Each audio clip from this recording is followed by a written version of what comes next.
বছরে সে কত টাকা পেল, সুদটা বললে তো সেলিবলি খেপে যাবে, নাম দিয়েছে মুনাফা হিসেবে। ওস্তাদরা পড়াচ্ছেন, ছাত্ররা জবাব দিচ্ছে। এগুলোর বিরুদ্ধে আলেমদের কোন উচ্চ বাচ্চা পর্যন্ত আমরা শুনি নাই। এমনকি লক্ষ লক্ষ শিক্ষকের সংগঠন জমিয়তুল মুদাররিসিন মুখে কুলু পেটে বসে আছেন কেন? আপনাদের তো বিশাল সংগঠন। এই মরা মোর্দা চেতনহীন শিক্ষকদের এখনই পদত্যাগ করা উচিত মাদ্রাসা থেকে। টাকার লোক, দুনিয়াদার মৌলবীরা সব। কেউ আছেন বাধ্য হয়ে, কেউ আছেন ইচ্ছা করে, কেউ আছেন বিভিন্ন কায়দায়। জবাবটা মেনে আপনি দেবেন। আর তাহার 2-3 সংখ্যা আগে আপনার একটা কলম যাচ্ছে না, আমাদের হকের পথে যত বাধা যাচ্ছে না, দেখছেন আপনি একটা খবর? ওই মানুষটার বাড়ি রংপুরে, তিনি ছিলেন আগে হানাফি। তিনি শুনেছেন কার কাছে যে বায়াত, আমিরের কাছে বায়াত না করলে জান্নাত পাওয়া যাবে না। খুশি পায় না, পীরের দরবারে বায়াত আছে, সে দেখতে নজর নিয়াজ খোর পীর, যেহেতু আসল পীর হলো না। শেষকালে আমাদের রংপুর জেলা সভাপতির কাছে কথাবার্তা বলে উনি বুঝে আমাদের আমির আছে, উনি ওই নজর নিয়াজ খায় না, তাহলে আমি ওইখানে যাবো। 12 জন আসছেন রাজশাহী দারুল ইমারতে। শেষে জিজ্ঞেস, ভাই আপনি কি করেন? বলতে আমি তো ইন্স্যুরেন্স কোম্পানির বড় কর্মকর্তা, ঢাকা 14 তলা বিল্ডিং এর আমি বড় অফিস হোল্ডার। তখন আপনি জান্নাত চান না দুনিয়া চান? আমি জান্নাত চাই। ঠিক আছে বলে উঠে আসলাম, কিছু বলেনি। মগের পড়ছে, উনি বুঝলেন যে সাহেব বায়াত নিচ্ছে না, নিশ্চয়ই ব্যবসা কিছু আছে। নিজে নিজে বুঝছে বোধহয় কোনো ব্যবসা ওর আছে। আচ্ছা স্যার আপনি বায়াত নিচ্ছেন না কেন স্যার? তাহলে ভাই ওই ইন্স্যুরেন্স কোম্পানির চাকরি করে কোশ্চেন কেন জান্নাত পাবেন না? তাই নাকি? হাদিসটা বলে দিলাম, লা ইয়াদখুলুল জাসাদু, কি বলে, লা ইয়াদখুলুল জান্নাতা জাসাদুন গুযযিয়া বিল হারাম। ছোট্ট একটা হাদিস, বলেন তো, লা ইয়াদখুলুল জান্নাতা জাসাদুন গুযযিয়া বিল হারাম। ওই দেহ কখনোই জান্নাতে প্রবেশ করবে না যে দেহ হারাম খাদ্য দ্বারা পরিপুষ্টি লাভ করেছে। আর কিছুই বলা লাগেনি, সচেতন মানুষ, স্যার আমি চাকরি ছেড়ে দিলাম, আলহামদুলিল্লাহ। তখন বায়াত নিয়ে চলে গেলেন। বাড়িতে গিয়ে স্ত্রীকে বলেনি, বললে তো সমস্যা, তাই না? সোজা ঢাকা চলে গেছে। সেখানে গিয়ে ওনার কর্মক্ষেত্রে উঠে সবাই খুব খুশি, আরে আসেন আসেন মোস্তফা সাহেব, আরে আপনার তো প্রমোশন হয়ে গেছে। সবাই মিষ্টি খাওয়ার ধান্দায় আছে। উনি তার, তিনি কর্মকর্তা, হেড বস, তিনি তার রুমে ঢুকে রিজাইন লেটারটা দিলেন, আর বস তার হাতে প্রমোশন লেটারটা দিলেন। 2 লিটারের আদান প্রদান হলো। খুলে দেখে প্রমোশন কি, 1,80,000 টাকা বেতন ভাতা মিলি। কত হলো শুনতে পাচ্ছেন না? 1,80,000 বেতনের কর্মচারী কর্মকর্তা এই মজলিসে কেউ নেই আমাদের এখানে। এছাড়াও যদি আপনি টাকা আদায় করার প্রতি কোটিতে 30% আদায় করতে পারবেন, কিভাবে প্রফিট পাবেন। আর গাড়ি বাড়ি টেলিফোন এগুলো তো সব ফ্রি, এগুলো বলতেই হয় না। তো উনি বলছেন, স্যার আপনি কি জান্নাত চান? হ্যাঁ, মুসলমান নামে জান্নাত অবশ্যই চাই। তো স্যার এটা নেন, এই যে রিজাইন লেটার। হ্যাঁ আমি যে জান্নাত চাই, আপনিও রিজাইন দিয়ে আমার সাথে চলে আসেন। বলে দরজা করে লিফটটি এক ধাক্কা নিচে নেমে চলে আসছে 14 তলা থেকে। এসে কি খাবে? একটা দোকানে চাকরি পেয়েছে, এলাকার একটা পত্রিকায় 6,000 টাকা মাসে বেতন, বুঝছেন? সেটাও থাকলো না। কদিন পরে দেখা গেল মিথ্যা খবর লিখতে বাধ্য করা হচ্ছে, কারণ বড় লোকের টাকা দেয় তার পক্ষে খবর লেখার জন্য। আমি এ পারবো না, ওরাও পার। জীবনটা এইভাবে তার কাটে। আপনি বলুন, ওই লোকটা বড় ইমানদার না আমি বড় ইমানদার? জবাব দিচ্ছে না কেন? আল্লাহ তো বিচার করবেন। আমাদের হিসাবে কি বলে, উনি সবচেয়ে বড় ইমানদার নয়? আর তারিখে দিয়েছে ওই জন্য যে মানুষ জানুক, শিক্ষা হাসিল করুক। বড় ব্যাংকার, টুপি দাড়ির অভাব নেই, বছরে হজ করে পুরো পরিবার নিয়ে আপনার সারা সিয়াম হজ কোনটাই কাজে লাগবে না যদি আপনি হারামকে এসব করে থাকেন। অতএব বন্ধুরা আমার, অত সস্তা না। আপনি ইবাদত করবেন না, আল্লাহর বিধানের হুকুম বিধান মানবেন না, বিধান আনুগত্য করবেন না, তার নিষেধগুলো থেকে দূরে যাবেন না, অথচ আপনি বলবেন আমি অবশ্যই জান্নাত চাই। অত সস্তা না, সাবধান। এইখানে যে আমাদের ধোঁকা দিচ্ছে দুটো মতবাদ, ভোগবাদ আর অদৃষ্টবাদ। এটাকে আমরা বলবো কাদারিয়া মতবাদ আর মুরজিয়া মতবাদ। ভোগবাদ মানুষকে শিখিয়েছে যেভাবে খুশি ভোগ করো, হজ করলেই তুমি একেবারে কায়ামান ওয়ালাদাতুল উম্মুহ, তোমার মা যেমন পোশাক করার সময় তুমি একেবারে ফ্রেশ ছিলে, হজ করার পরে তোমার সমস্ত গুনাহ খাতা মাফ হয়ে তুমি একেবারে ফ্রেশ হয়ে যাবা। সারা বছর পাপ করো, একবারে হজ করো, বাস খালাস হবে। জি না, এই ধোকায় পড়বেন না। আরেকটা হাদিস রয়েছে, মৃত্যুর পরে যদি কারোর জানা যায়, বহু লোক যদি বলে লোকটা খুব ভালো লোক ছিল, লোকটা মরে গেল, খুব ভালো লোক ছিল, অজেবাত অজেবাত আছে না হাদিসে, ওটা অজীব হয়ে যায়। আর যদি বলে খারাপ ছিল অজেবাত, ওটা অজেবাত। এই জন্য বেদাতিরা কি বের করে জানেন, জানাজার সময় বলে একদম দাঁড়িয়ে বলে, হুজুর ভাই যিনি মারা গেলেন উনি কেমন ছিলেন? সবাই বলে খুব ভালো ছিল, খুব ভালো ছিল। আমার সামনে এক কাণ্ড ঘটেছিল মেহেরপুরে মুজিবনগরে, এমপি সাহেব এই কথা যেই বলেছে আমি ইশারা দিলাম থামেন, আমার কাছে আসেন। এমপি বলে মহা বিপদে চলে আসলো আমার কাছে, তা আপনি কি ভোট করতে আছেন নাকি এখানে? আসলে সবাই যে বলে সবাই করে, আমি এলাকার এমপি, রাখেন আপনার এমপি গিরি, এটা ভোটের ময়দান নয়। কথা বুঝতে পারছেন তো? লোকটা পরে খুব খুশি হয়েছে আমার পরে, স্যার আসলে কেউ তো আমাদের বলে না, আমরা শিখবো কোথেকে। আপনি হয়েছেন এমন একটা জায়গায় বসছেন এমপি, আপনার সঙ্গে পুলিশও কথা বলে না। এই যে ভোটাভুটির মাধ্যমে জান্নাত খরিদ করার যে একটা ধোঁকা পড়ে গেছে মানুষ, সাবধান থাকবেন। অথচ আলীর জানাজায় কজন লোক হয়েছিল জানেন? 11 থেকে 12 জন। ওদের জীবনও জান্নাত হবে না। আমরা বললে তো 11-12 জন কেন, ইনশাল্লাহ ওর বহু লোক আসবে। ওই আশায় যাওয়ায় লাভ, আমার নিজের কোনো কিছু না থাকে জিরো। এটা কে করেছে? কাদারিয়া।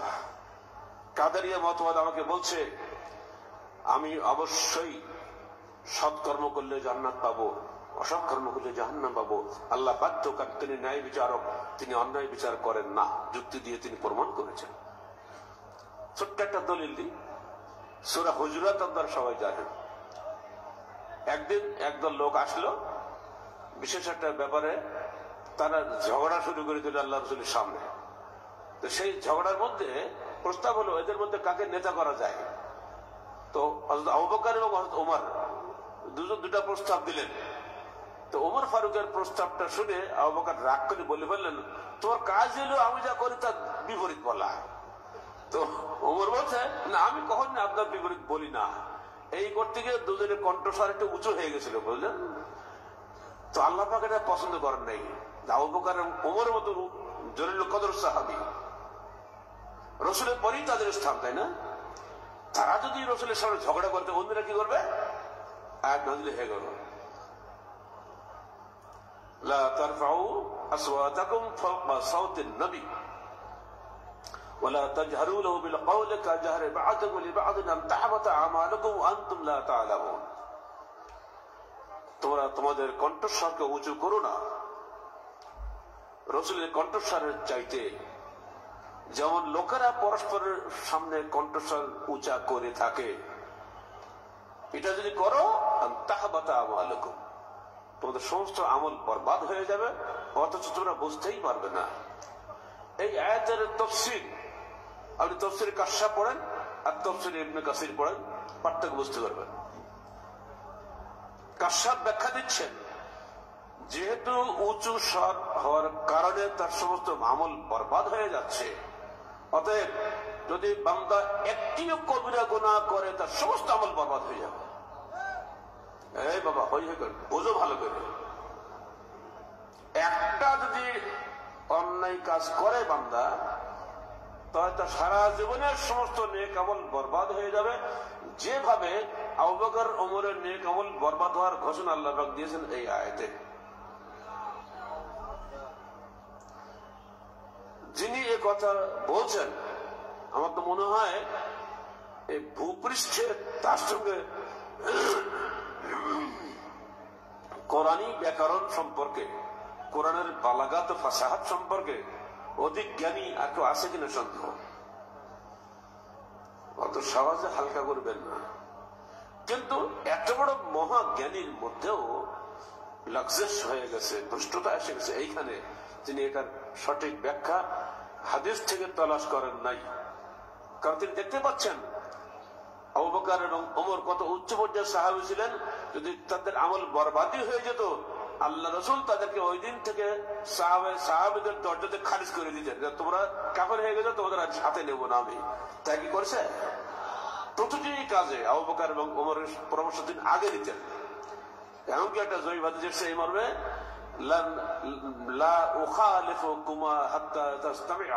তোমরা দুজন ঐক্যমত পোষণ করলে আমি তোমাদের দুজনের বিপরীত করবো না। আজকে সহি নয়, কিন্তু এটা গ্রহণীয় বিষয়, মর্ম সহি। বাহ্যিক দুনিয়া দেখছি আমাকে আল্লাহ মৃত্যুর পরও খেলাফত নিয়ে দ্বন্দ্ব হলো না, যে কে পরে খলিফা হবে, সেখানেও দেখছে এই দুই ব্যক্তি আবু বকর এবং ওমর, অথচ সাহাবী তো ছিলেন হাজার হাজার।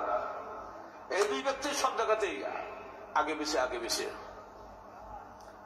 তো আল্লাহ রসুল এই আয়াতের যে ব্যাখ্যা দিচ্ছেন, প্রমাণ আমরা পাচ্ছি যে তারা ছিলেন সাহাবী হিসেবে অত্যন্ত সম্মানিত, মর্যাদা মণ্ডিত। এমনকি মৃত্যু সজ্জায় শুয়ে উনি বারবার বলছেন, আয়েশা তোমার বাক্য বলো, বাক্য ডাকো। শেষকালে ডাকেনি, শেষে বলছে ঠিক আছে তোর বাক্যে ইমামত করতে বলো। আল্লাহ রসুল আপনি বাক্য বলেন, আপনি হাফসার বাক্য বলেন, ওমরকে বলেন না, চোদ্দ আন্তম কাসাহেবে ইউসুফ, তোর ইউসুফের 10 ভাইয়ের মতো বধ হয়ে গেছে, বলতে শুনতে পাবো না, ধমক দিলেন। শেষকালে বাধ্য হয়ে আবু বকর ইমামত করলেন। 17 ওয়াক্ত ইমামতি আবু বকর করেছেন। এটা তিনি দেখিয়ে গেছেন, আমার পরে আবু বকর হবে তোমাদের নেতা। বলুন আলহামদুলিল্লাহ। উম্মতে মুহাম্মাদি এটাকে সম্মান করে তার মৃত্যুবারে আবু বকরকেই খলিফা বানিয়েছে, আর আবু বকর ওমরকে খলিফা বানিয়ে গেছেন। কাশফের তাফসীর যদি আমরা গ্রহণ করি, তাহলে আবু বকর ওমরকে মুসলমানই রাখা যায় না, ঠিক তাই না? এই দর্শন চলে আসছে বাংলাদেশে। এই দর্শন চলে গেছে পরে আলীর জমানায়। একদল লোক বলি বসলো, আলীর দলের লোক 12,000, তারা বলি বসলো,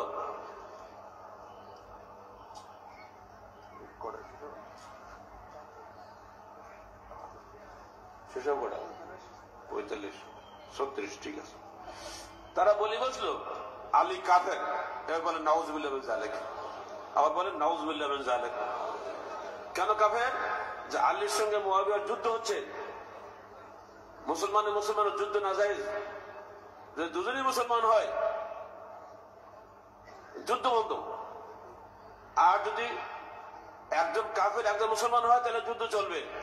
আলী বললেন আমি কশিন কালেও মুআবিয়াকে কাফের বলতে পারি না, কারণ তিনি কলমে মুসলমান, তিনি আমার ভাই, তিনি আল্লাহ নবীর সাহাবী। আপনি যদি তাকে কাফের না বলেন, আমরা আপনাকে কাফের বললাম, আমরা আপনার সঙ্গে থাকলাম না। 12,000 লোক তার দল ভেঙে চলে গেল। তো ইবনে আব্বাস বলেন, হে খলিফা, আপনি আমাকে অনুমতি দেন, আমি একটু ওদেরকে বুঝাতে যাই। তুই কি দিয়ে বুঝাবা? তুই তো রইসুল মুফাসসিরিন, তুই তো কোরআন দিয়ে বুঝাবা। কোরআন ওরা তোমার চেয়ে ভালো জানে, কোরআন দিয়ে হবে না, হাদিস দিয়ে বুঝাও গিয়া।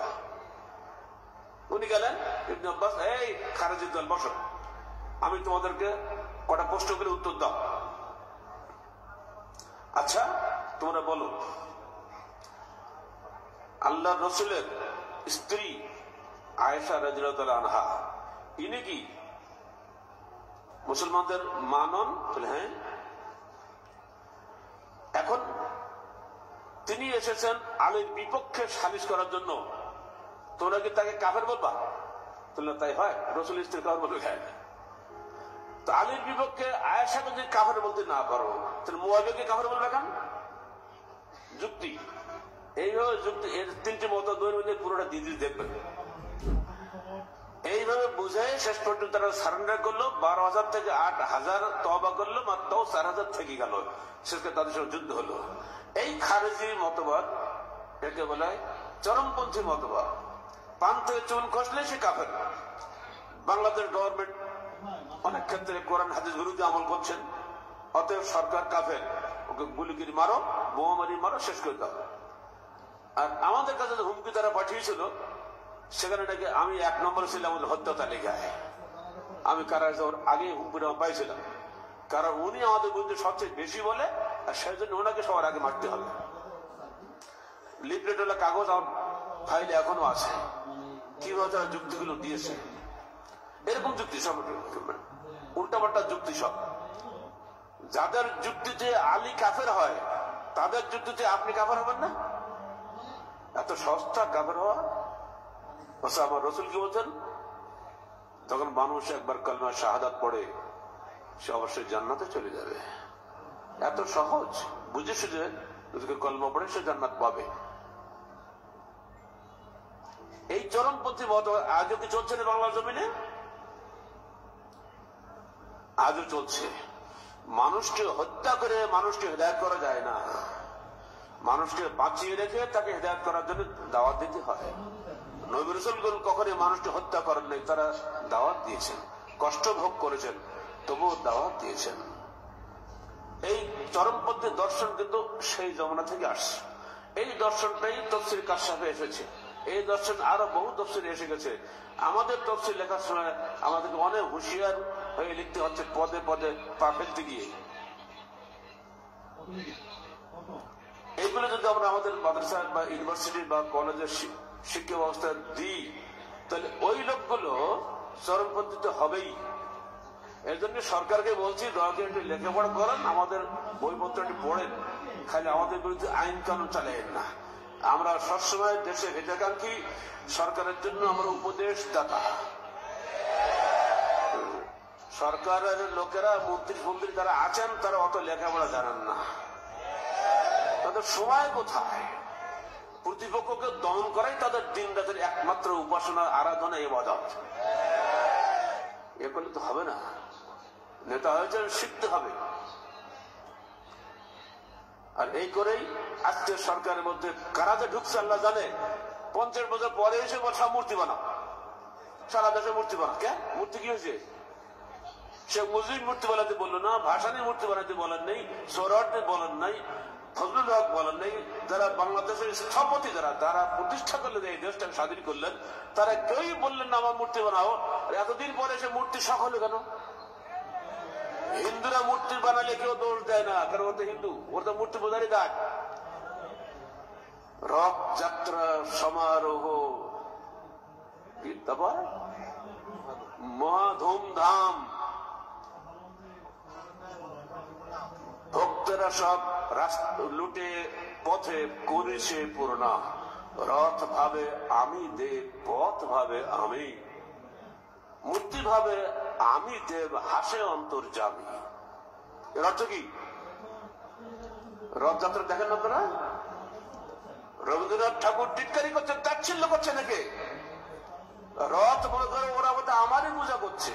পথ ভাবে আমার কারো লুটিয়ে পড়েছে, আমাকেই পূজা করছে। মূর্তি মনে করে আমি যাচ্ছে গাড়িতে চড়ে ডাকছে, বাপরে, তো আমাকেই সবাই পূজা করছে। অথচ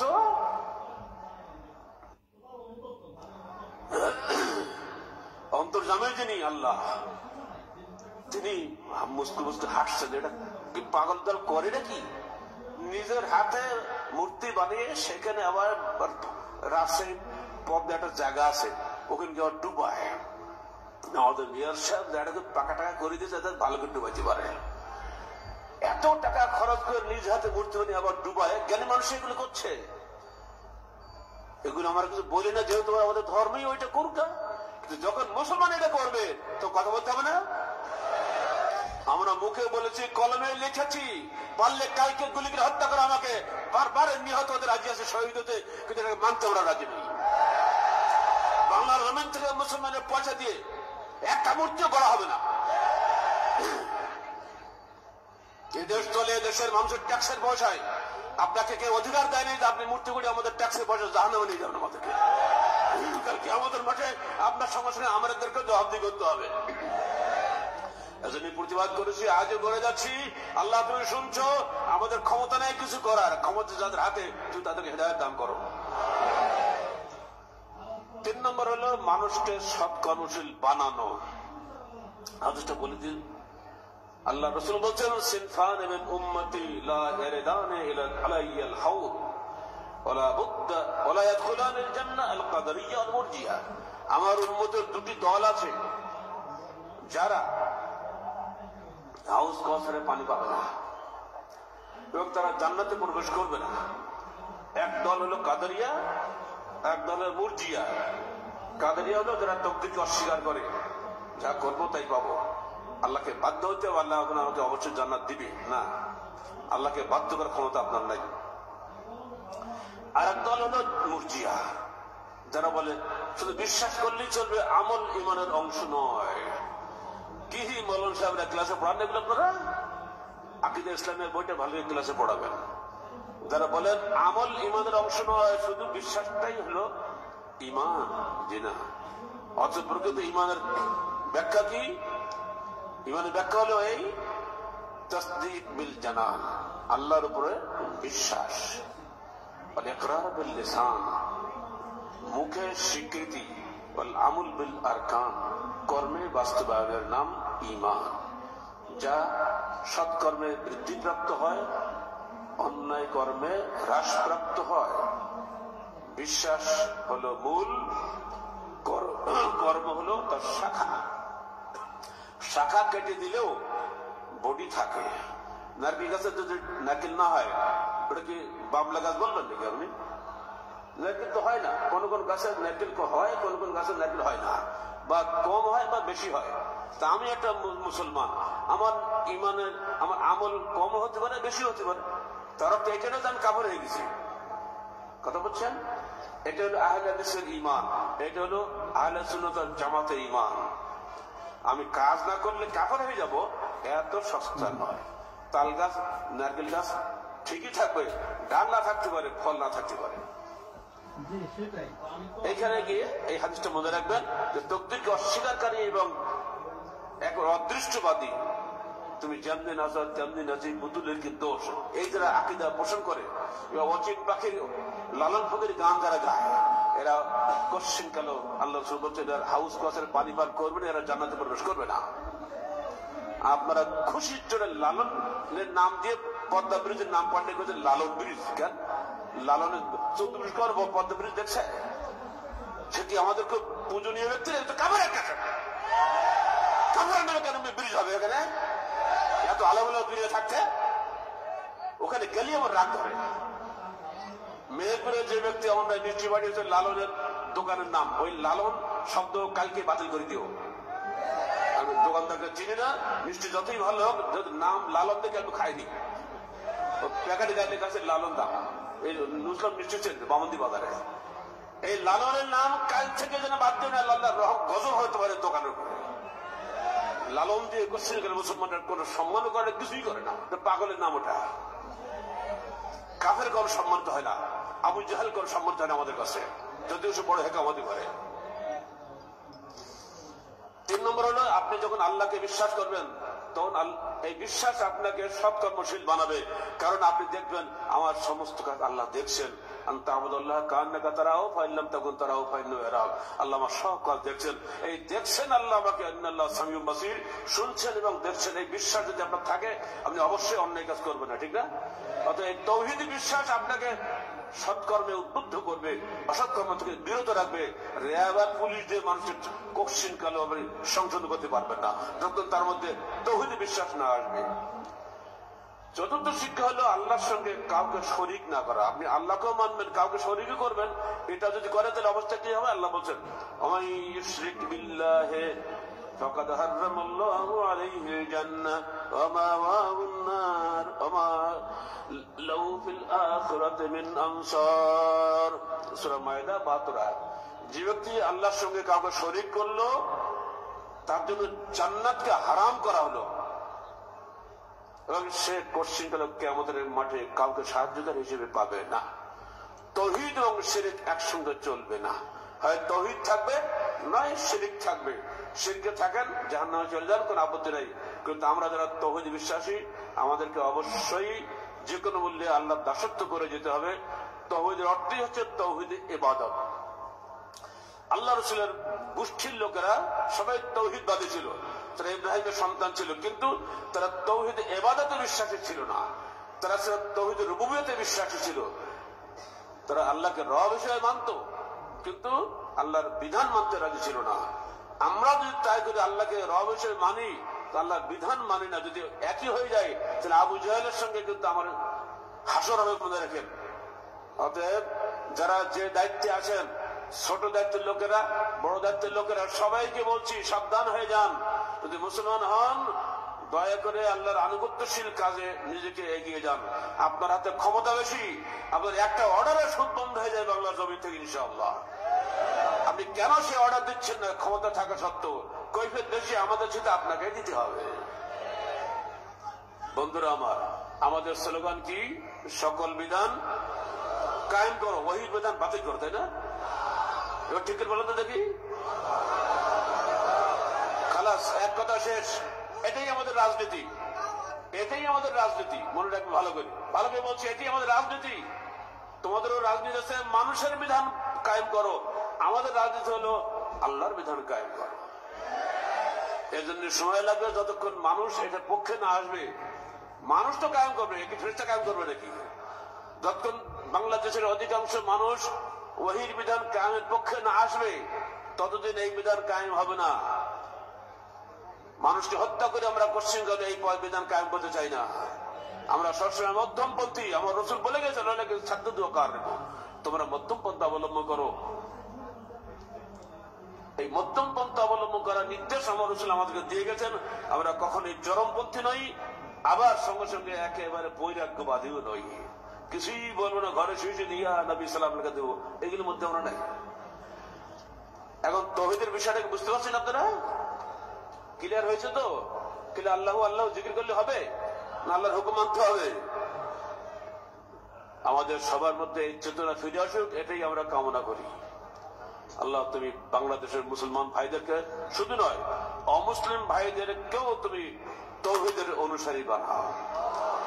তৌহিদ শুধু মুসলমানদের জন্য নয়, বিশ্ব মানবতার কল্যাণে এসেছে। আল্লাহর আকাশ যেমন সবার জন্য, আল্লাহর বাতাস সবার জন্য, আকাশের সূর্য সবাইকে আলো দেয়, আল্লাহর বিধান তেমনি সকল মানুষের কল্যাণের জন্য। তৌহিদের এই কল্যাণ আমাদের সকলের ঘরে ঘরে ফিরে আসুক, আমরা সেটাই কামনা করবো। আকুলু কওলি হাযা আস্তাগফিরুল্লাহ লি ওয়া লাকুম ওয়া লিসাইরিল মুসলিমিন। আসসালামু আলাইকুম ওয়া রাহমাতুল্লাহি ওয়া বারাকাতুহু।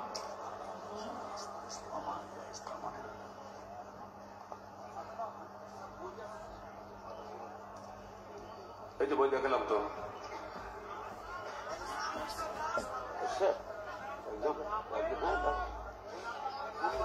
মাদ্রাসার পাঠ্য বই সমূহের অন্তরালে পর্দা খুলবেন, পাবেন। অন্তরালে মানে কি? যে পর্দা খুলতে হবে অত সহজে দেখা যাবে না, ঘোমটা দেওয়া আছে।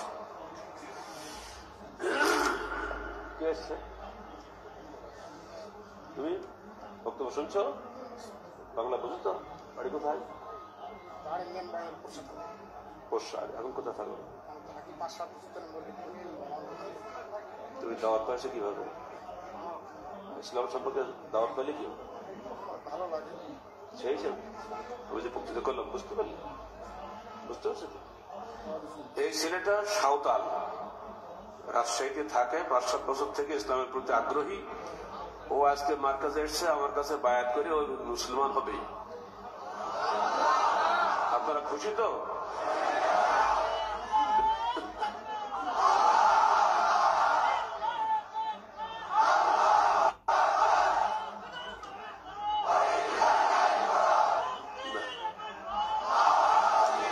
তৌহিদের ওয়াজ করার সাথে সাথে যে তৌহিদের ফল পাবো ওইটার তো আশা করি নেই, ঠিক তো? দোয়া করি আল্লাহ পাক তোমাকে আল্লাহর খালেস বান্দা হওয়ার তৌফিক দান করুন। আপনারা দোয়া করেন ওদের ইমানের উপরে টিকে থাকতে পারে।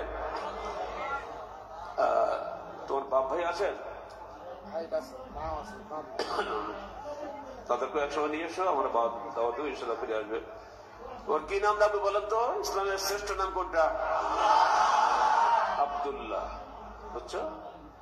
তোমার নাম রাখলাম আব্দুল্লাহ। এখন তুমি আল্লাহর বান্দা হলে এর সাথে আমার সাথে তুমি কলমা পড়ো, পরে আমি অনুবাদ করে দিচ্ছি। বলো আশহাদু আল্লা ইলাহা, এখানে এই মাইকটা দাও, তোর নাই কিছু আছে? বলো আশহাদু আল্লা ইলাহা ইল্লাল্লাহু ওয়া আশহাদু আন্না মুহাম্মাদান। আরে মাইক বন্ধ বলছো, তোমার করোটা কি বলছো? তোরা তাতে কি হয়েছে? একটু জোরে বলে বলো। আশহাদু আল্লা ইলাহা ইল্লাল্লাহু ওয়া আশহাদু আন্না, আপনারা বলেন সাথে, ওয়া আশহাদু আন্না মুহাম্মাদান আবদুহু ওয়া রাসূলুহু।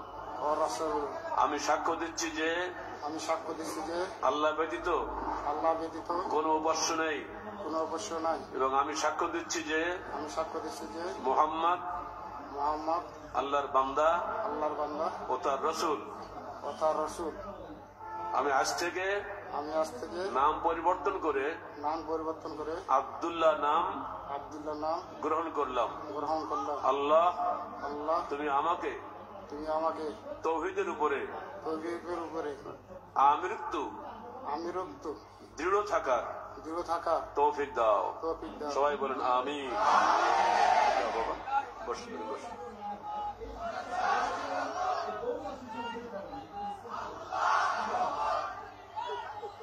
এবারে বলবো নাকি? বলবো না? থামে দুনিয়া মুসলিম এক জমিনে হবে না বলতেন। হলো রাজনৈতিক স্লোগান আপনাদের, ভোট নেওয়া বুদ্ধি। দুনিয়ার মজদুরি খাওয়া, এটা কার্ল মার্কসের থিওরি। কার্ল মার্কস বলেছিল শ্রেণী সংগ্রাম, যত বড় লোক ধ্বংস করো, গরিবদেরকে ধনী বানাও। আর স্লোগান দেখি দুনিয়ার মজদুরি খাওয়া। মজদুরি একে তো মারবে কারো। এই শব্দ ধোকাবাজ স্লোগান দিন না, দুনিয়া মুসলিম একা ওসব গোল স্লোগান বাদ। এখানে দুনিয়ার তৌহিদবাদী এক তাই বলে, কিসের মুসলিম? সব কবর পূজারী মুসলিম, মানুষ পূজারী মুসলিম, এরা মুসলমান। বলে সার্বভৌম ক্ষমতার মালিক কে? এখন তো খুব স্লোগান দিচ্ছেন। ভোট দেওয়া কি বলে? জনগণের সার্বভৌম ক্ষমতার উচ্চ বলেন না? লজ্জা করেন আপনাদের একটা বলতে? হায়া শরম আছে নাকি মুসলমানদের? কি বলছিলাম? শোনেন, এই বসার জায়গা পাচ্ছেন না আপনারা, খুব খুশি মনে বসে আসেন, তাই না? এই এক জায়গায় বসতে গেলে মাটির দাম ২৫০০ টাকা, তাই না? একজন বসার জায়গায় এর দাম ২৫০০ টাকা। বসছেন তো ফ্রি। এই মাঠে এক জায়গা হবে? আস্তে আস্তে না বলছেন কেন? মানে হবে মনে হচ্ছে না? রাস্তাকে দেখিয়েছেন কত মানুষ ঘুরে বেড়াচ্ছে, বসার জায়গা পাচ্ছে না। এবার আমাদের মা বোনদের গজব পড়ছে আমাদের উপরে। তারা অনেকে না পেরে আশেপাশে বাসা বাড়াতে দুদিন আগে থাকি। ইস্তেমার প্রতি তাদের মহব্বত এত বেশি। আমরা এতগুলো পুরুষ লোক বসে আছি, আমরা কিছু মরে গেছি নাকি? আমরা আমাদের মাটিতে ইস্তেমা করবো, এটা কেমন মন চায় না? আহলাদিসের মধ্যে বহু বহু কোটিপতি আছে, ইচ্ছা করলে তারা একাই ইসলাম মাঠ কিনে দিতে পারে, আমাদের দিবে না। কোটিপতিদের টাকা মেলা, অন্তরটা ছোট্ট, একেবারে মাকড়সা জ্বালা থেকে ছোট। ধনিক সমাজকে বলছি, দুনিয়া যা কমাই করেছ কিচ্ছু তোমার কবরে যাবে না, ইস্তেমার মাঠ কিনে দাও আমাদের। রাজশাহীতে মাঠের সন্ধান পেয়েছি, 50 থেকে 100 একর জমি আমরা কিনবো ইনশাআল্লাহ। আগামী বছর ইস্তেমা যেন আমরা নিজের বাড়িতে করতে পারি, আল্লাহ পাকের কাছে আমরা সেই প্রার্থনা করছি। আল্লাহ বলছেন তোমরা যা চেষ্টা করে সেটাই পাবে, তার বাইরে পাবে না। আমরা ইজতেমা মাঠের জন্য টাকা দেব, তবেই তার নেকিতে পাবো, নাহলে পাবো? যত খুশি টাকা দেবেন, 10 টাকা 5 টাকার কাজ না, এখানে এখানে কোটি কোটি টাকার কাজ, লক্ষ লক্ষ টাকার কাজ। এটা আপনাদের পরকালের মুক্তির জন্য সাদকা জারিয়া হিসেবে খরিদ করুন। সন্তানদের জন্য মাটি কিনছেন, তা নিজের জন্য খরিদ করুন। রাজি আছেন? এখন কি করবেন সেটা আপনাদের ব্যাপার। যত দেরি করবেন, ইজতেমা আগামী বছর আমাকে হয়তো স্টপ করে দিতে হবে, কারণ জায়গা তো নেই, কোথায় বসাবো? গাড়ি খাওয়াচ্ছি না করাই ভালো, তাই না? পীর সাহেবদের ওখানে লক্ষ মানুষ জমা হতে পারবে, তৌহিদের দাওয়াতে লক্ষ মানুষ আসবে না? আগামী বছর ইনশাআল্লাহ দ্বিগুণ মানুষ আসবে এখানে, দেখবেন। কিন্তু বসতে তো দিতে হবে, নইলে বলবে রাজশাহী এমন একটা জায়গা স্যার আমাদের নিয়ে যাচ্ছে, বসারই জায়গা নেই, এদের ফোরাত নদীর কুল হবে না। মাটি কিনতে হবে। আপনারা যেভাবে খুশি মাটি দিবেন। 1 বিঘা জমি, 1 কাঠা জমি, যেভাবে পারেন জমি কিনে দেবেন। টাকা 10 টাকা দিয়ে লাভ নেই। বললাম না একটু এক হাত জায়গা কিনতে 2,500 টাকা, এখন জমি আমার পেয়েছি, তা ওইরকম দাম আর কিছু বলতে হবে? হ্যাঁ, যেভাবে পারেন দিবেন। কালকে আবার একদিন সময় দিচ্ছেন, কালকে সব দিবেন, আর এখন দিন তো আরো ভালো। আসসালামু আলাইকুম। সম্মানিত সুধী মন্ডলী, কয়েকটি ঘোষণা। তাবলিগ ইজতেমা 2021 উপলক্ষে ধর্ম সমাজ ও সাহিত্য বিষয়ক গবেষণা পত্রিকা মাসিক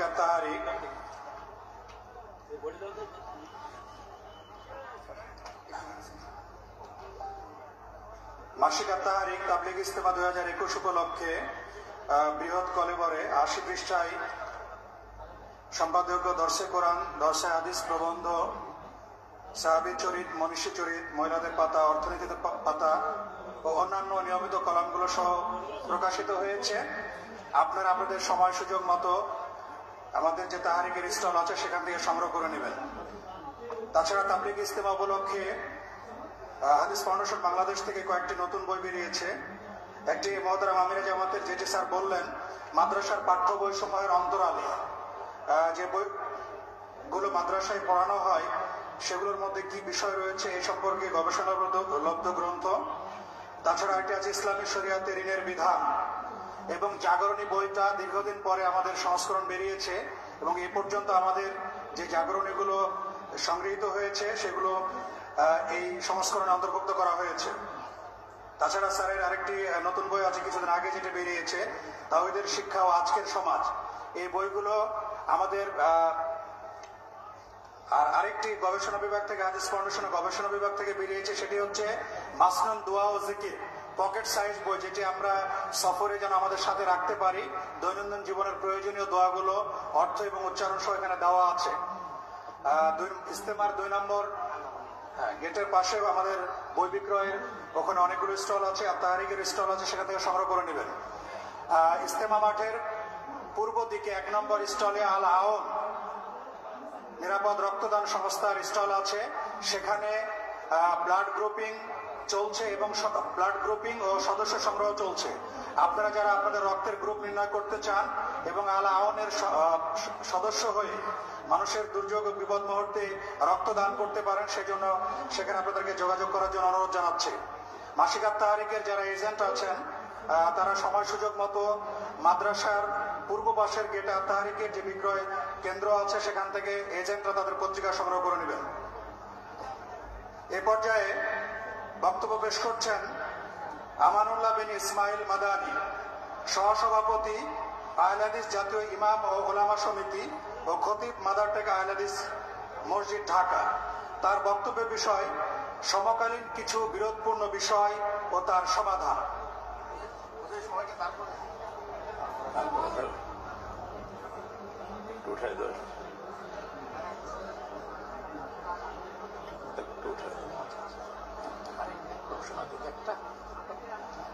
আরেকটি ঘোষণা, সেটি হচ্ছে যে আগামীকাল সকাল 7টায় মাদ্রাসার পূর্ব পাশের মাঠে অনলাইন দাওয়াতি কাফেলা সম্মেলন রয়েছে এবং সকাল 8টায় বাংলাদেশ আহলেদিস শিক্ষক সমিতি আয়োজিত শিক্ষক সমাবেশ রয়েছে। অতএব এই দুটি সমাবেশ এবং দাওয়াতি সম্মেলনে আপনাদেরকে আগামীকাল সকালে অংশগ্রহণ করার জন্য অনুরোধ জানাচ্ছি। আর সকাল 9টায় নির্ভেজাল তাওহীদের ঝান্ডাবাহী এদেশের একক যুব সংগঠন বাংলাদেশ আহলেদিস যুব সংঘের যুব সমাবেশ রয়েছে একই স্থানে মাদ্রাসার পূর্ব পাশের মাঠে। সেখানে যারা যুব সংঘের দায়িত্বশীল এবং কর্মী আছেন তারা অংশগ্রহণ করবেন।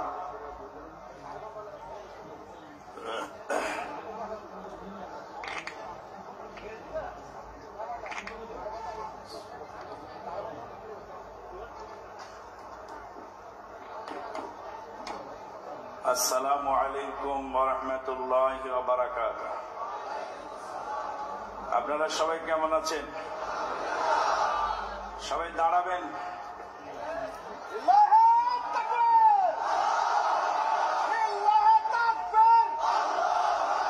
সকল বিধান বাতিল করো, মুক্তি রাখি পথ।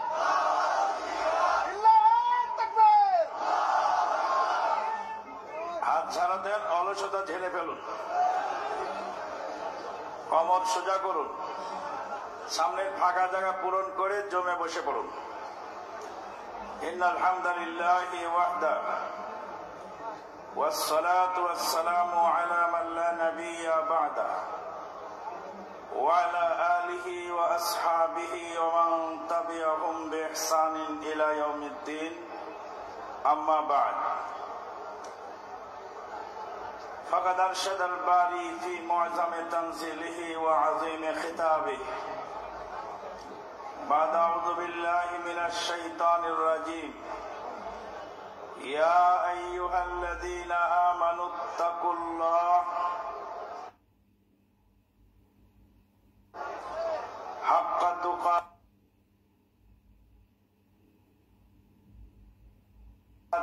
ولا تموتن إلا وأنتم مسلمون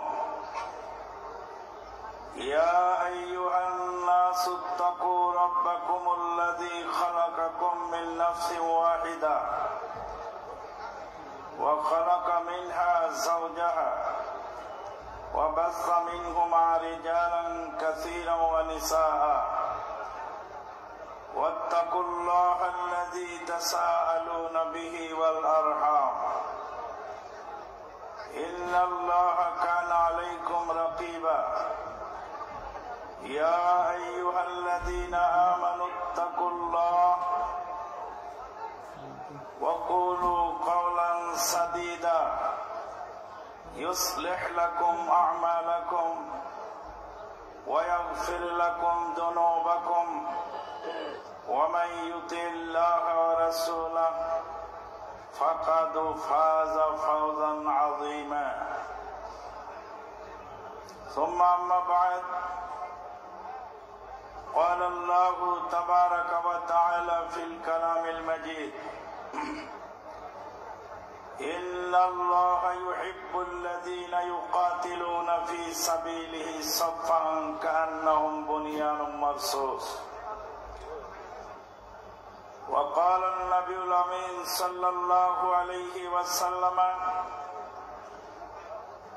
من عمل عملا ليس عليه أمرنا فهو رد رواه مسلم। যাবতীয় প্রশংসা সেই মহান আল্লাহ পাকের জন্য যিনি করোনাকালীন সংকট সামনে রেখেও স্মরণকালের ঐতিহাসিক তাবলীগী ইজতেমায় অংশগ্রহণ করার তৌফিক দিলেন। তারই বারগাহে শুকরিয়া আলহামদুলিল্লাহ। দরুদ ও সালাম বর্ষিত হোক নবী মুহাম্মদুর রাসূলুল্লাহ সাল্লাল্লাহু আলাইহি ওয়াসাল্লামের প্রতি, যিনি উম্মতকে সকল প্রকার ভালো কাজের নির্দেশ দিয়ে গেছেন এবং সকল প্রকার অশুভ কাজ থেকে, খারাপ কাজ থেকে সতর্ক করে গেছেন। মহতারাম সভাপতি মাননীয় পরিচালক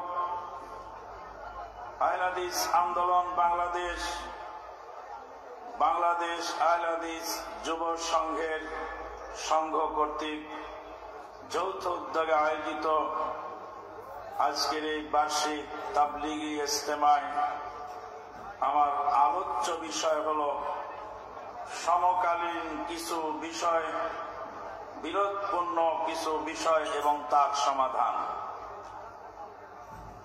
কিয়ামত পর্যন্ত ইসলামের নামে, ইসলামের মধ্যে নানান ধরনের বিরোধপূর্ণ বিষয় আসছে এবং আসতেই থাকবে। যত রকমের বিরোধ হবে বা বিরোধপূর্ণ বিষয় হবে, অধিকাংশ বিরোধ মূল টার্গেট হল আহলে হাদিস আন্দোলন। কারণ ভেজালকে টার্গেট করে খুব লাভ নেই। আমার এক বন্ধুবর বলেছিলেন, কাদিয়ানি যদি হয় তো আহলে হাদিসরাই হবে, মাযহাবীদের কাদিয়ানি হওয়ার সুযোগ নাই। কারণ 4 মাযহাব 4 ফরজ, ফরজ যখন মানবে তো কাদিয়ানি হবে কিভাবে? আর আহলে হাদিসদের গবেষণার সুযোগ আছে, তাকলিদ করা তাদের চলে না। তাকলিদ চলে না দেখেই লালুও গবেষক, ভুলুও গবেষক, যার ফলশ্রুতিতে ইজতিহাদ করতে গিয়ে ভুলের মধ্যে পতিত হওয়াটাই স্বাভাবিক। সম্মানিত দ্বীনি বৈঠকের ভাতৃমণ্ডলী, বিরোধপূর্ণ বিষয়াদি মোটামুটি 4টি বিষয়ে কথা বলার জন্য আমি ইচ্ছে পোষণ করেছি। প্রথম বিষয় যেটা, সেটা হলো আখিরাতমুখী সংগঠন করা। আখিরাতমুখী সংগঠনের ব্যাপারে এক ধূম্রজাল সৃষ্টি হয়েছে। ধূম্রজালকে নিরসন করতে হলে আপনাকে খুব মনোযোগ দিয়ে কথাগুলি শুনতে হবে। সংগঠন মূলত 2 ভাগে বিভক্ত। একটি হল বস্তুবাদী সংগঠন, যা নিছক দুনিয়া কামাবার জন্য হয়ে থাকে। বস্তুবাদী সংগঠন যারা দুনিয়াবী স্বার্থ হাসিলের জন্য করে থাকে। আর একটি হল দ্বীনি সংগঠন, যারা দ্বীনের নামে সংগঠিত হয়ে সংগঠন করেন। এখানে আবার 2 শ্রেণীর সংগঠন আমরা দেখতে পাই। এক সংগঠন আছে, যেই সংগঠনের লোকেরা নিজের সংগঠনের লোককেই মুসলিম মনে করে আর অপর দলের সব লোককে কাফের মনে করে। এরকম সংগঠন আমাদের দেশে আছে তো। নিজেদেরকে মুসলিম মনে করে আর অপর সংগঠনের লোকদেরকে কাফের মনে করে, যার ফলশ্রুতিতে তারা একে অপরকে হত্যা করাটাকে বৈধ মনে করে। অপর দলের লোককে মারতে পারলে আনন্দে আত্মহারা জিহাদের জজবায় উদ্দোলিত হয়ে ওঠে। নিজের দলের লোক মারা গেলে নিজেদেরকে শহীদ বলে প্রচার করে থাকে। আমি একবার জিজ্ঞেস করেছিলাম, যারা রাজনৈতিক ময়দানে মারামারি করতে গিয়ে মারা যায়, ওরা শহীদ কিনা? তার উত্তর হলো, তাদেরকে জিজ্ঞেস করুন। রাজনৈতিক ময়দানে যারা মারা যান, চাই ধর্মের নামে হোক আর বস্তুবাদী রাজনীতি হোক, মারা যাওয়ার পরে তাদেরকে দাফন করার সময় গায়ের জামা সহ রক্তাক্ত অবস্থায় দাফন করেন নাকি গোসল দিয়ে কাফনে জড়িয়ে দাফন করেন? যদি বলা হয় গোসল দিয়ে কাফনে জড়িয়ে দাফন করা হয়, তাহলে বলতে হবে আপনার শহীদ আপনি শহীদ হিসাবে গণ্য করেন না। কারণ শহীদদের লাশ তো রক্তাক্ত অবস্থায় যেই কাপড়ে নিহত হয়েছেন সেই কাপড়ে দাফন করার নিয়ম। আর একটি সংগঠন আছে যারা নিজেদেরকে হকপন্থী মনে করলেও অপর মুসলিমকে তারা কাফের মনে করেন না। সংগঠন এখানে আমরা দুই রকম দেখতে পাচ্ছি। একটা হলো তারা নিজেদেরকে মুসলিম মনে করেন, অপর সংগঠনকে কাফের মনে করেন। তার সংগঠনে ঢুকলে সে মুসলিম, সংগঠনের বাইরে থাকলে সে অমুসলিম। এই আকীদা নিয়ে যারা সংগঠন করেন এদের সংগঠন হলো হিজবিয়াত। অবশ্যই এই আকীদায় সংগঠন হারাম। সংগঠন যদি দিনের কাজের সুবিধার জন্য হয় তাহলে সে সংগঠন অবশ্যই হতে পারে, এতে কোনো সন্দেহ নেই। মহান আল্লাহ বলেন, ইন্নাল্লাহা ইউহিব্বুল্লাযীনা ইউকাতিলুনা ফী সাবিলিহি সাফফান কান্নাহুম বুনিয়ানুম মারসুস। নিশ্চয় আল্লাহ পাক তাদেরকে পছন্দ করেন যারা আল্লাহর রাস্তায় সংগ্রাম করেন যেন তারা সীসা ঢালা প্রাচীর। সংগঠন এমন একটি জরুরি বিষয় যে মানুষ স্বভাবগতভাবেই সংগঠিত হওয়া পছন্দ করেন। গ্রিক দার্শনিক অ্যারিস্টটল সহ রবিনসন ক্রুসো এরা সবাই সংগঠিত না হয়ে পারেননি। এমনকি আকাশে পাখি ওড়ে, পানিতে মাছ সাঁতার কাটে, আকাশের পাখি সংগঠিত।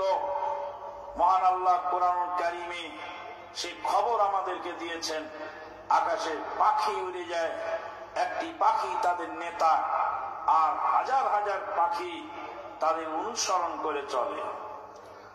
পানিতে মাছ চলে, মাছ সাঁতার কাটে পানিতে, একটি মাছ সামনে এগিয়ে যায়, হাজার হাজার মাছ তার পিছে অনুসরণ করে।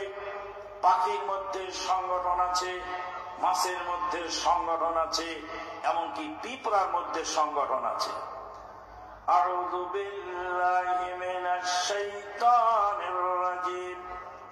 হাত্তা ইযা তাওয়ালা ওয়াদিন নামল قالت نملة يا أيها النمل ادخلوا مساكنكم لا يهتمنكم سليمان وجنوده وهم لا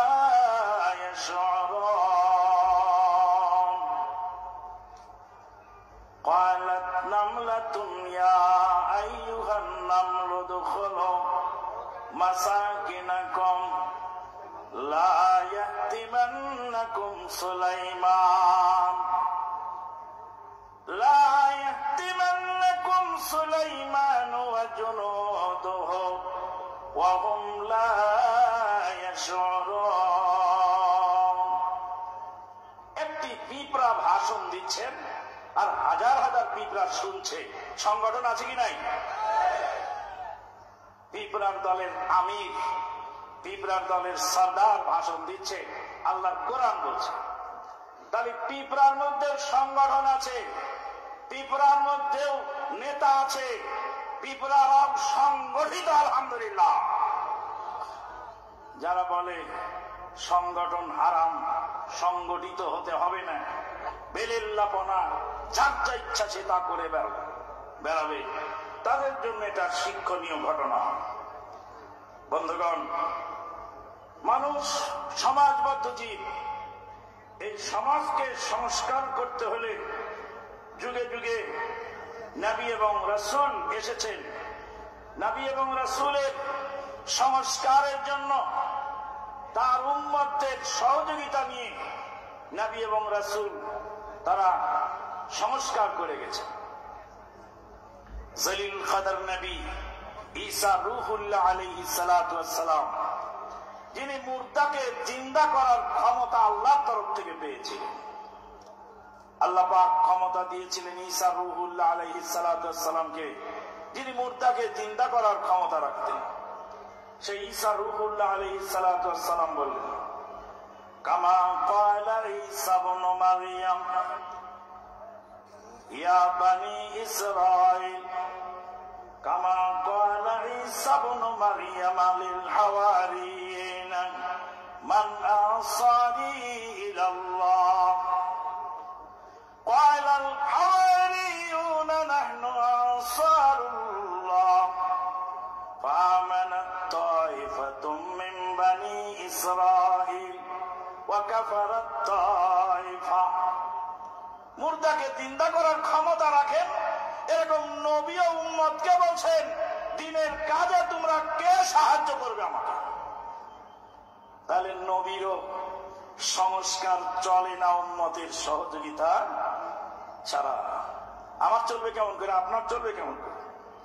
আপনার আমার সংস্কার চলতে হলে অবশ্যই নেতৃত্ব লাগবে, নেতৃত্বের আনুগত্য লাগবে। বন্ধুগণ, আহলে হাদিস আন্দোলন বাংলাদেশ আহলে হাদিস যুব সংঘ এখান থেকে প্রেরণা গ্রহণ করেন। রাসূলুল্লাহ সাল্লাল্লাহু আলাইহি ওয়াসাল্লাম সাহাবীদের বায়াত নিয়েছিলেন।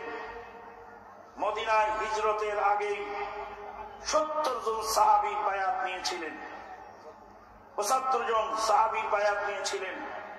অনুরূপ ভাবে আবিসিনিয়ায় অর্থাৎ হাবাশায় যখন হিজরতকারী কাফেলা পাঠালেন, সেখানে সরদার হিসাবে জাফর বিন আবি তালেব রাদিয়াল্লাহু তাআলা আনহুর নেতৃত্বে একটি কাফেলা সেখানে পাঠালেন, সেটাও ছিল সংগঠিত।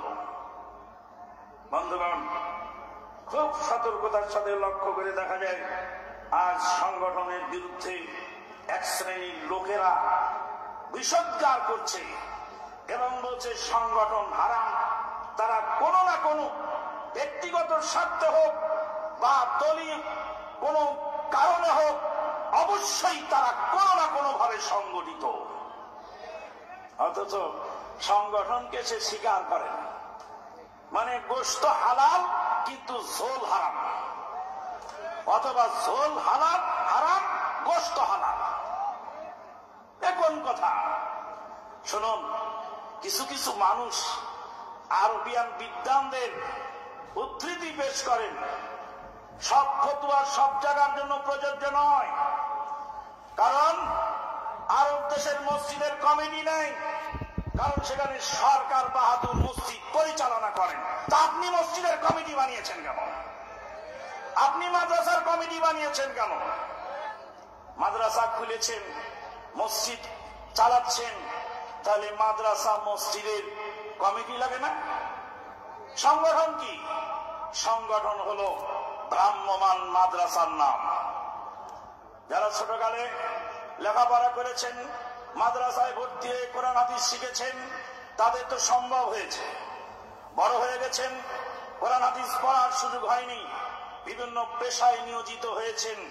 জেনারেল শিক্ষিত, শিক্ষায় শিক্ষিত ভদ্রলোকেরা কোরআন হাদিস জানার জন্য ভ্রাম্যমান মাদ্রাসার সংগঠন, এই সংগঠনে ভর্তি হয়ে তার সিলেবাস করে কোরআন হাদিস শিখে সেখান থেকে তিনি দাওয়াতের কাজ করে চলেছে। তাহলে যদি বলেন সংগঠন হারাম, তো বলি তোমার মাদ্রাসাও হারাম। যদি সংগঠনে কমিটি করা যাবে না, তোমার মসজিদের কমিটিও বিলুপ্ত করো, দেখি মসজিদ চলে কিভাবে। আরব দেশে দাওয়াতি কাজ সরকার করেন, কাজে তারপরেও দাওয়াতি সেন্টারগুলি আছে না? সে দাওয়াতি সেন্টারগুলিতে কমিটি আছে না, দায়িত্বশীল আছে না? তো তাহলে ওখানে যদি দাওয়াতি সেন্টারগুলি চলে, এখন আস্তে আস্তে দেখা যাচ্ছে সেই মানুষগুলি বুঝতে শিখেছে। এটা হলো ব্রিটিশের সবচেয়ে ভয়ানক চক্রান্ত। ব্রিটিশ সবচেয়ে বড় ষড়যন্ত্র করেছিল, তা ছিল ডিভাইড অ্যান্ড রুল, বিভক্ত করো আর শাসন করো। এই আলেমদেরকে দিয়ে বিভক্ত করি, আলেমদেরকে দিয়ে ফতোয়া দেয়, মাতৃভাষায় খুতবা দেওয়া হারাম। এই ফতোয়া দিয়ে বিদেশি ভাষায় খুতবা দিয়েছে, জনগণ সচেতন হওয়া থেকে বিরত থেকেছে। ইংরেজি শিখা হারাম ফতোয়া দিয়েছে, হিন্দুরা ইংরেজি শিখে ব্রিটিশের পদ দখল করে মুসলিমদেরকে নির্যাতন করেছে। এখন তো সেই আলেমেরাই আবার ইংরেজিকে হালাল ঘোষণা দিয়েছেন। ঠেলায় পড়ে পড়ে আস্তে আস্তে মানুষ সংগঠিত হবে, একদিনে নয়। বন্ধুগণ, আহলে হাদিস আন্দোলন ক্ষমতা দখলের রাজনীতি নয়। রাসূলুল্লাহ সাল্লাল্লাহু আলাইহি ওয়াসাল্লামকে মক্কায় ক্ষমতা দিতে চাওয়া হয়েছিল, তিনি গ্রহণ করেননি। তিনি এসেছিলেন সংস্কারের জন্য, সংস্কারের আন্দোলন। মানহাজুল আম্বিয়া ফি দাওয়া, এই বিষয়ে ফজিলাতুল শেখ রবি বিন হাদি বিন উমাইর আল মাদখালি হাফিজাহুল্লাহর বই আপনাদেরকে পড়ার জন্য আমরা অনুরোধ রাখি। আমাদের আহলে হাদিস আন্দোলনের 3টি সংস্কার। প্রথম নম্বর সংস্কার হলো শিক্ষা সংস্কার। মাদ্রাসা শিক্ষার অন্তরালে কি জঘন্য ষড়যন্ত্র চলছে, যার বাস্তবতা আমিনের জামাতের ক্ষুরধার লেখনির মাধ্যমে আপনারা পেয়েছেন। 80 দশকের 90 দশকের শুরুতে মহতারাম আমিরে জামাত তদানীন্তন কালে লিখেছিলেন সাপ্তাহিক আরাফাতে, শিরোনাম ছিল ইসলামিক ফাউন্ডেশনের বই। সেদিনের ইসলামিক ফাউন্ডেশনের সেই ইসলামিক ফাউন্ডেশনের নামে আমার আপনার ট্যাক্সের পয়সা দিয়ে সেই ইসলামিক ফাউন্ডেশনকে মাযহাবী ফাউন্ডেশন, সুফিবাদী ফাউন্ডেশনে পরিণত করা হয়েছিল, যার প্যারালাল দাঁড়িয়েছে এখন হাদিস ফাউন্ডেশন। আলহামদুলিল্লাহ, হাদিস ফাউন্ডেশনের মাধ্যমে শিক্ষার পরিবর্তন হচ্ছে। মালদ্বীপ সফরে মালদ্বীপের তদানীন্তনকালের ধর্মমন্ত্রী ডক্টর শাহিম আলী সাঈদ হাফেজাহুল্লাহ, তার হাতে হাদিস ফাউন্ডেশন কর্তৃক প্রকাশিত মহতারাম আমিরে জামাতের সালাতুর রাসূলের ইংলিশ ভার্সন যখন তুলে দেওয়া হলো, মালদ্বীপের ধর্মমন্ত্রী বললেন, ডক্টর গালিব স্যারের এই বইটা আমি প্রিন্ট করে তাম বিশ্বের মুসলমানদের কাছে পৌঁছে দেওয়ার ব্যবস্থা করব। আলহামদুলিল্লাহ, আস্তে আস্তে আমরা এগিয়ে যাচ্ছি। হাদিস ফাউন্ডেশনের মাধ্যমে আমাদের দারুল হাদিস ইউনিভার্সিটির কার্যক্রম ক্রমাগত এগিয়ে চলেছে। শিক্ষার ভিতরে বিরাট একটা অংশ যোগ হয়েছে। দ্বিতীয় হল নেতৃত্বের সংস্কার। সমস্ত দলের মধ্যে, সংগঠনের মধ্যে নেতৃত্বের পাওয়ার জন্য মানুষ আগ্রহী হয়ে থাকে এবং গ্রুপিং লবিং মারামারি হয়ে থাকে। একমাত্র আহলে হাদিস আন্দোলন যেখানে নেতৃত্ব নির্বাচন কখন কিভাবে হয় হাদিস ভিত্তিক মানুষ বুঝতেও পারে না। ফালিল্লাহিল হামদু ওয়াল মিন্নাহ। পরামর্শের ভিত্তিতে হয়। তৃতীয় সংস্কার অর্থনৈতিক সংস্কার। অর্থনৈতিক সংস্কারে আল্লাহর ফজল ও করমে আমরা অনেক এগিয়ে গেছি। এদেশের মানুষদেরকে টাকা দিয়ে ফেতরা দেওয়ানোর অভ্যস্ত করা হয়েছিল, অথচ খাদ্যদ্রব্য দেওয়া ছিল রাসূলের নির্দেশ, আর যাকাত দেওয়ার কথা ছিল টাকা দিয়ে।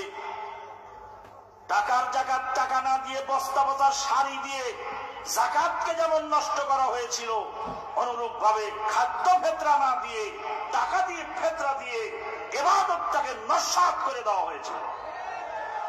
এইভাবে বিভিন্ন ধরনের পরিবর্তনের মাধ্যমে আল্লাহর ফজল ও করমের সংস্কার এগিয়ে চলেছে ইনশাআল্লাহ।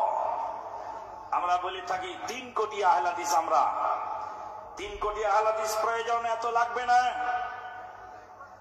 1 লক্ষ আহলে হাদিস, 1 লক্ষ আহলে হাদিস নয়, মাত্র 10,000 আহলে হাদিস যদি আমরা ঢাকার পল্টন ময়দানে সমাবেশ করতে পারি, সেদিন বেশি দূরে নয় যেদিন আমরা সরকার বাহাদুরের কাছে দাবি জানাতে পারবো এদেশের 6% হিন্দুর ছেলের জন্য যদি সনাতন ধর্ম স্কুলে পড়ানো হয়, আমরা যদি 10% হই, তা আমার ছেলে কেন স্কুলে গিয়ে নয় তো আনুসাল্লি আলিল্লাহ পড়বে?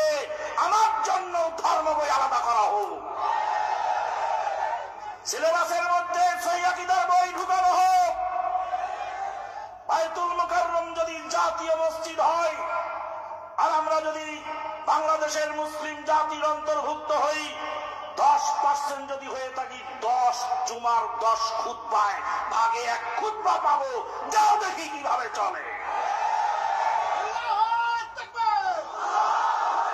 বায়তুল মুকাররমে 10 খুতবায় ভাগে 1 খুতবা আমরা পাই না। 9 খুতবা মাযহাবিরা দিবে, 1 খুতবা আহলাদিসদেরকে দিতে হবে। আর না হলে সরকারি টাকায় দিলকুশা আর একটা মসজিদ আহলাদিসদের জন্য বানাতে হবে। এই দাবি সরকারের কাছে আমরা রাখতে পারবো। সেই জন্য দরকার ঐক্য। কিন্তু ঐক্যের দাবিদাররা বলছেন সংগঠন হারাম। আমি জিজ্ঞেস করেছি, আপনারা কি কাঁঠালের পাতার উপর ঐক্য করবেন? ঐক্য করতে তো প্ল্যাটফর্ম লাগে। ঐক্য করতে হলে কি লাগে? প্ল্যাটফর্ম লাগে, অন্যামিত সংগঠন। ঐক্য করতে হলে তো নেতৃত্ব লাগে, অন্যামিত সংগঠন। নেতৃত্ব মানবেন না, প্ল্যাটফর্মও মানবেন না, আবার ঐক্যের দাবি জানাবেন। আপনার ঐক্য কি তেঁতুল গাছের পাতার উপর? বন্ধুগণ, এই বিষয়ে আর বলার সময় নেই, অল্প টাইম, 4টা সাবজেক্ট। দ্বিতীয় বিষয় যেটা, সেটা হলো মসজিদের নাম আহলে হাদিস নামকরণ করা যাবে কিনা। বলেন আব্দুস সাত্তার তিরিশি আলী রাহিমাহুল্লাহকে একজন মাযহাবী লোক জিজ্ঞেস করেছিল যে আপনারা আহলে হাদিস কেন? বলছে আপনি হানাফি যেন, আমি আহলে হাদিস কেন? আপনি আগে হানফিয়াত ছাড়েন, আমি আহলে হাদিস নাম বন্ধ করে দেব। আপনাদের মসজিদে গিয়ে আমাদের মুসল্লিরা রক্তাক্ত হয়ে ফিরে আসে। আহলে হাদিস মসজিদ নাম দিলে বোঝা যাবে এই মসজিদে মুসল্লি নির্যাতন করা হয় না। যেই মসজিদে সবাই ঢুকতে পারে তার নাম আহলে হাদিস মসজিদ। আপনার মসজিদে সবাই ঢোকার সুযোগ পায় না। আপনার মসজিদে জেনাকার ঢোকে, আপনার মসজিদে মদখোর ঢোকে, আপনার মসজিদে তারিখোর ঢোকে, আপনার মসজিদে বহু অন্যায়কারী লোক ঢোকে। আপনি কোনদিন বলেন নাই যে জেনাকার আমার মসজিদে ঢুকবা না, মদখোর তারিখোর ঢুকবা না, জারি কাঁচা লোক ঢুকবা না, সুদখোর ঢুকবা না আমার মসজিদে। কিন্তু আপনি বলেন ডরে আমিনাল্লাহ আমার মসজিদে ঢুকবা না। আমি তাই তো কই যে আল্লাহ পাক এই মুফতি সাহেবকে দেশের খাদ্যমন্ত্রী বানান নাই। যদি খাদ্যমন্ত্রী হতেন তাহলে বলতো জোরে আমিনাল্লাহদেরকে একটা গমের দানাও দেওয়া হবে না, জোরে আমিনওয়ালাকে গমের দানাও দেওয়া হবে না। এদেরকে সৌদি আরব পাঠায় দাও। এরা সালমান সাহেবের দেশে গিয়ে কথা বলবেন, সালমান সাহেবকে কটূক্তি করেন। প্রেসিডেন্ট সালমান এদেশে মসজিদ বানানোর জন্য কোটি কোটি টাকা পাঠিয়েছেন। আর আপনি যার শুভাকাঙ্ক্ষী, তিনি কামাল আতাতুর্কের মূর্তি বানাবার জন্য টাকা পাঠিয়েছেন।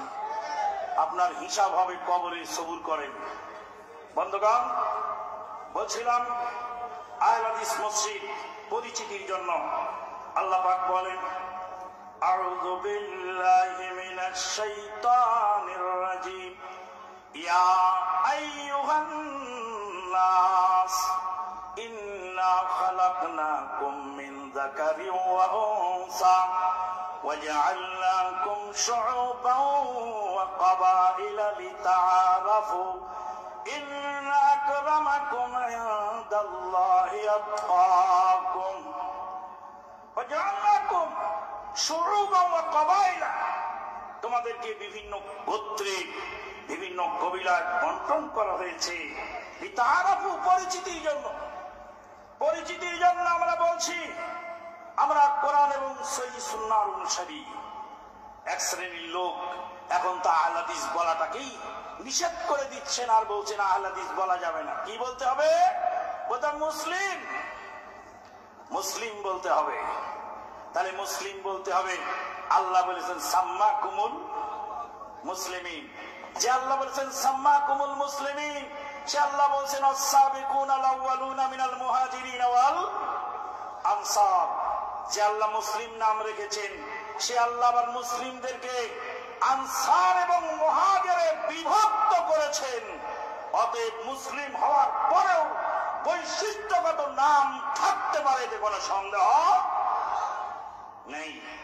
একটি আয়াত পড়েন সাম্মাকুমুল মুসলিমিন, আর আরেকটি আয়াতে যে আছে ওয়াস-সাবিকুনাল আউয়ালুনা মিনাল মুহাজিরিন ওয়াল আনসার, ওইটা আর পড়ার সুযোগ জোটে না। আয়াত সবগুলি পড়ুন, তাহলে ক্লিয়ার হবে। বন্ধুগণ, আহলে হাদিস মসজিদে জোরে আমিন বলা হয়। এদেশের মাটিতে সবচেয়ে বেশি এফেক্টেড হয়েছে গোলাম মোহাম্মদ কাদিয়ানীর দোসরেরা আহলে হাদিসদের দ্বারা। আল্লামা সানাউল্লাহ মৃতশরী রাহিমাহুল্লাহ, যিনি সারা জীবন কাদিয়ানীর বিরুদ্ধে সংগ্রাম করেছেন, কিন্তু আমাদের দেশের প্রখ্যাত বক্তা তিনি বলতে বলতে বলছেন সানাউল্লাহ পানিপথী মাযহাবী, কাদিয়ানীর বিরুদ্ধে আন্দোলনে তার তেমন কোন অবদান ছিল না। কেউ বলছে আতাউল্লাহ বুখারী, সবচেয়ে বেশি অবদান যার তিনি হলেন সানাউল্লাহ মৃতশরী রাহিমাহুল্লাহ। এদেশ থেকে কাদিয়ানী যখন বিদায় হলো, এফেক্টেড হলো আহলে হাদিসদের যারা, তখন আহলে হাদিসদেরকে, কাদিয়ানীদেরকে আহলে হাদিসের লেবাস পরিয়ে দিল। বাহ্যিক আমলে কাদিয়ানীদেরকে কিছু আহলে হাদিসদের সাথে মিল দেখা গেল, যার ফলে আহলে হাদিস মসজিদকে কাদিয়ানী মসজিদ অনেকেই বলে থাকে। আমাদের মাদার টেক আহলে হাদিস জামে মসজিদে পুলিশ মহোদয় চলে আসলেন, বললেন যে শিয়া মসজিদে আক্রমণ হচ্ছে, তাই আমরা হেফাজত করার জন্য এসেছি।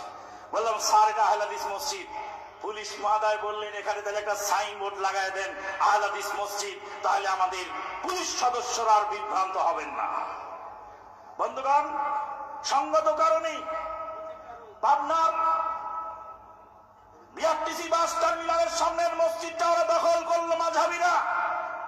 বহু মামলা হলো, আহলে হাদিস দলিলে লেখা ছিল দেখে শতাব্দী, যুগের পর যুগ পার হওয়ার পরেও সেই মসজিদ আবার উদ্ধার করা সম্ভব হলো। তোমাদের দখলদারিত্বের কারণে কমসে কম নাম সাইনবোর্ডে না থাকলেও ভিতরে দলিলে আহলে হাদিস নাম দেওয়া জরুরি হয়ে পড়েছে। বন্ধুগণ শুনুন, এরপরে এখানে মহিলাদের আগমনের সুযোগ আছে। আহলে হাদিস মসজিদ মানে মহিলাদের আসতে বাধা নাই। আহলে হাদিস মসজিদে মহিলারা আসছেন, মহিলারা খুতবা শুনে শুনে তাবিজ নেওয়া বন্ধ করে দিয়েছেন। তাবিজের বাজারে লালবাতি, তাবিজের বাজারে লালবাতি জ্বলার কারণে তাই মুফতি মহোদয় ক্ষিপ্ত হয়ে বলছেন রুচ্চারা রাস্তায় লুচ্চামি করে মহিলাদেরকে নিয়ে, আর আহলে হাদিসরা মসজিদে এনে মহিলাদেরকে ভোগ করে। নাউজুবিল্লাহ মিন যালিক। এহেন জঘন্য উক্তি আমরা তাদের জবাবদার ভাষা খুঁজে পাই না। তবে এতটুকু বলি, মহিলাদেরকে মুরিদ বানাবার খাসলত আপনাদেরই আছে, আমাদের নাই। বন্ধুগণ, আহলে হাদিস মসজিদের নাম দেওয়ার প্রয়োজনীয়তা এটা আমরা কিছুটা হলেও অনুভব করলাম। পরিশেষে যেটা বলতে চাই, রাসূলুল্লাহ সাল্লাল্লাহু আলাইহি ওয়াসাল্লামের তরিকায় সালাত আদায়ের সুযোগ আপনাদের মসজিদে যদি দিতেন, তাহলে আমাদেরকে আর নতুন করে মসজিদ, আহলে হাদিস মসজিদ বানাবার প্রয়োজন ছিল না।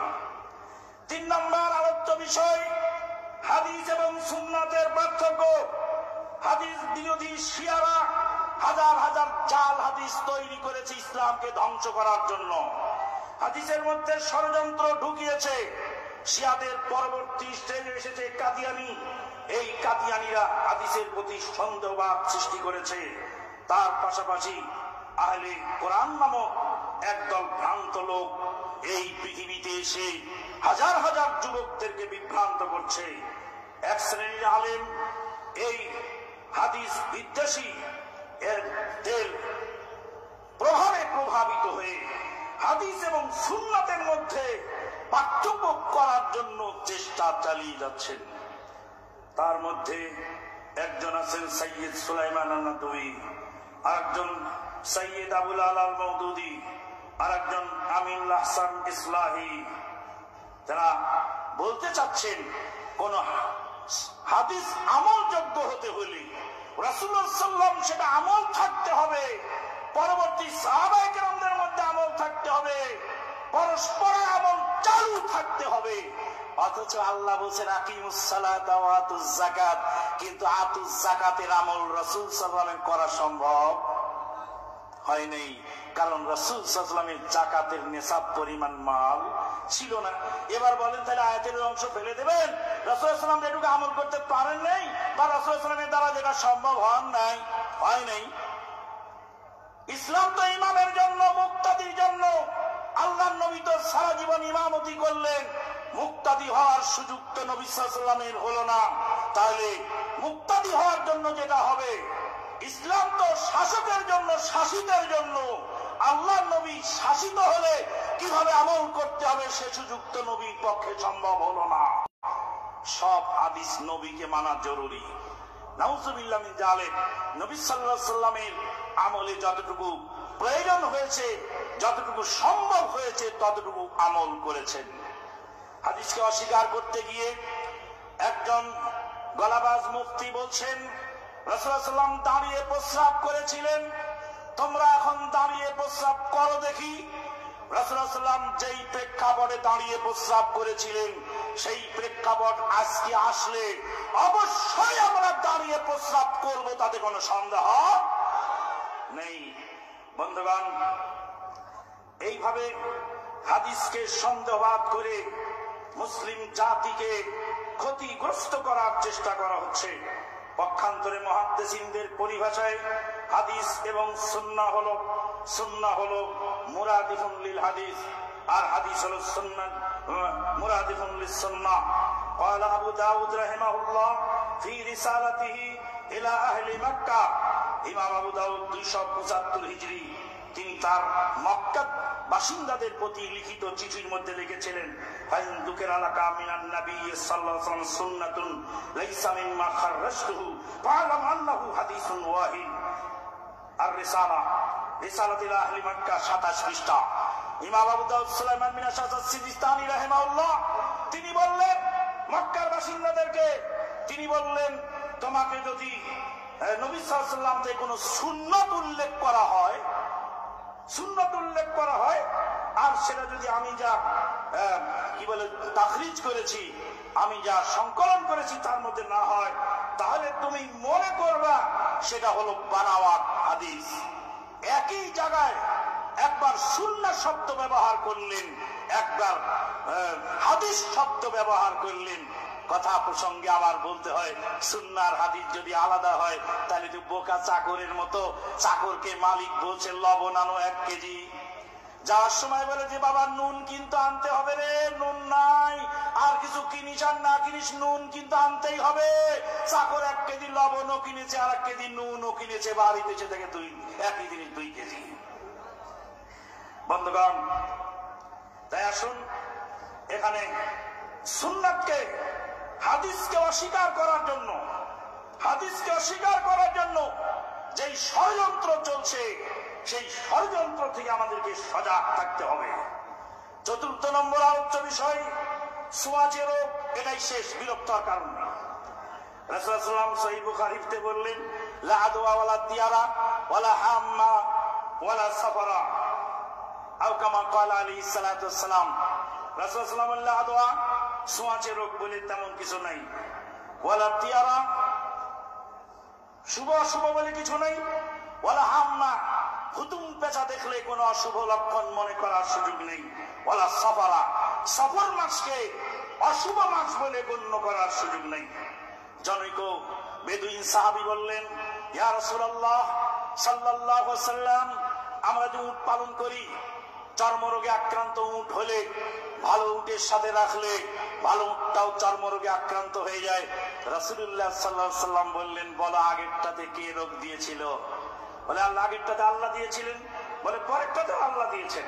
একটা হাদিস, এই হাদিস পেয়ে এক শ্রেণীর মুফতি মুহাদ্দিস, এক শ্রেণীর আলেম ওলামা বক্তা, তারা এমন ভাবে বলছেন যে ছোঁয়াচে রোগ তো নাই, মাস্ক ব্যবহার করাও চলবে না, কোনো কিছুই চলবে না, কোনো সতর্কতাই দরকার নেই। কিন্তু এই সমস্ত মুফতিরা যখন ঠান্ডা পানিতে নামেন তখন গায়ে সরিষার তেল মেখে নেন, কেন? ঠান্ডা যাতে না লাগে।